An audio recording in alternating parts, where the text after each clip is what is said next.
আমাদের নিজেদের শরীর নিয়ে সবার একটি ভুল ধারণা রয়েছে। আর সেটি হচ্ছে, তাদের একটি গল্প বলি তাহলে আপনারা বুঝতে পারবেন। রোজার আগে কিছুদিন আগে আমি আমার কয়েকজন ফ্রেন্ড মিলে 7.5 কিলোমিটার একটি ম্যারাথনে যোগদান করেছিলাম। তো আমাদের খুব কনফিডেন্স ছিল। এর আগেও আমরা প্রায় এই প্রতিযোগিতার আগে প্রায় এক সপ্তাহ আমরা অনেক প্র্যাকটিস করেছি এবং একটা প্রিপারেশান নিয়েছি। আমাদের কনফিডেন্স ছিল আমরা অন্তত 1000 জন থেকে 50 জনের মধ্যে থাকবো, এরকম একটা কনফিডেন্স ছিল। কিন্তু আসলে যখন প্রতিযোগিতা শুরু হয়, প্রতিযোগিতা শেষ করি 7.5 কিলোমিটার শেষ করি 50-52 মিনিটে, তখন আপনারা বিশ্বাস করবেন আমরা ছিলাম 400 থেকে 500-র মধ্যে।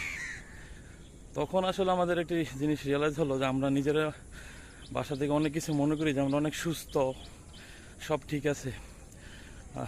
কিন্তু আপনারা যখন একটা কম্পিটিশনে যাবেন বা কম্পিটিশন না যান, আসলে রিয়েল কোনো একটা কাজ করতে যাবেন, তখন দেখবেন যে শরীরের অবস্থা অনেক 12টা বেজে গেছে।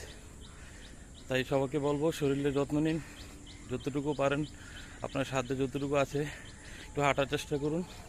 ধন্যবাদ।